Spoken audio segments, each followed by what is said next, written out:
Why don't you tell me about ayahuasca? Don't talk in the video. Okay.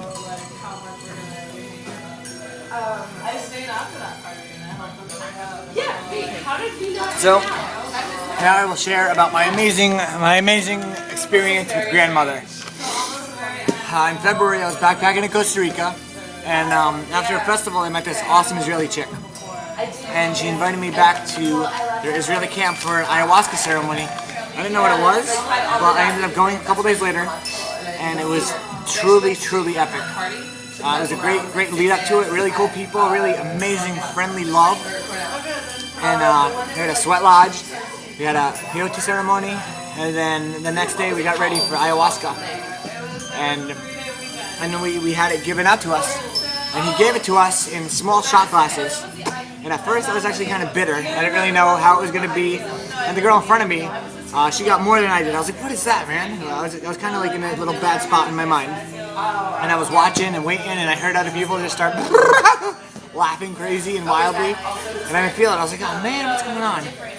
Then all of a sudden she hit me, and she hit hard. I started seeing like swirl patterns in my face, and just different fractal images like soaring through the air. And I cocooned myself in my sleeping bag.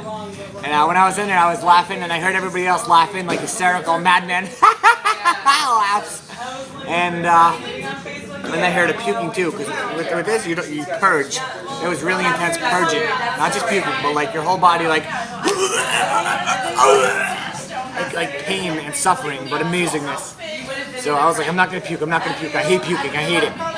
And then I was in my bag, and I said I'm not gonna in my mind. And all of a sudden I felt the whirly swirliness in my stomach, and it filled my mouth.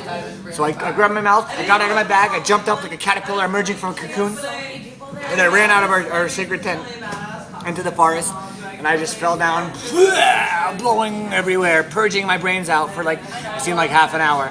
I thought I was shitting and puking and everything else coming out. It was just puke and purging and bleh. I don't know how long I was there, but then I got up and I realized I had to go to the bathroom. So I started walking, or attempting to walk, because I didn't really have control anymore. And I walked and I stumbled, and I made it on the other side of the tent, outside, and there was a car up there. Just one car, and it was like the car they use to transport guitars and like blankets and just like happiness. And I found myself peeing right next to the car, and it felt so good. I could see everything coming out and just draining and flowing, and it was good. But my body was oozing. At that time, I had no control. It was alive on its own, and the fingers were there, and the toes, and all my cells were spitting out their own goo and cellulation.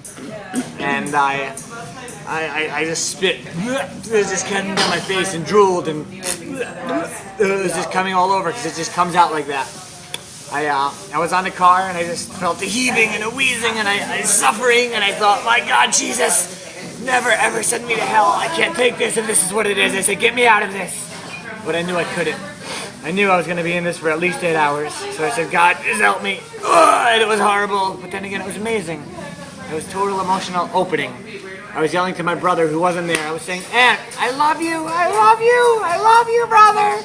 But apparently I was really, really loud, because I remember another guy came up to me and he said, brother, you okay? You're being very loud. Stop being so loud. And I just thought, I want him to go away. But I didn't say it to him. I was just like, yeah, man, it's cool. Okay, I'm going to stop. I love you. And it was just like that, because in my mind I'm thinking, leave me alone, man. But in reality, I'm thinking, blah, blah, blah, blah, blah, blah, blah. And that's how I'm talking sometimes, too, because everything just comes out unbridled. It's epic. And I was in my thoughts and in my head for so long. On the car. I remember Nicole, this girl there, brought me water. She said, brother Mike, would you like water? And I said, yeah. And I drank water, and I thought, oh, precious water is so good for my body, keep me alive. And I was still oozing and coughing and coming out. Every cell was excreting and gooing. And I breathe. Remembering to breathe is important, and it keeps you alive. It perfuses your body with oxygen.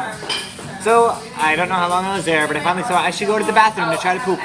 And I remember crawling to the bathroom, and there were stairs, and I had to crawl up the stairs outside. And I got on the toilet, and I sat there, and I remember sitting there, waiting to poop, and realizing I thought I was going crazy shitting myself, but I didn't. And not much poop came out. And then I made sure I wiped and washed my hands, And then I crawled back down very carefully because I didn't want to fall. Very carefully into the tent. Back into the tent, and the man Bishme, he was in there playing his guitar like a raving madman, and I could see his face even when I wasn't looking, laughing. And swirling around in a big circle, just like you see in the movies. It's real, because people have done it, and they can create it in the movies. And the guitar was there, and people were dancing, and some people were crying, some people were laughing, some people were going and hurting.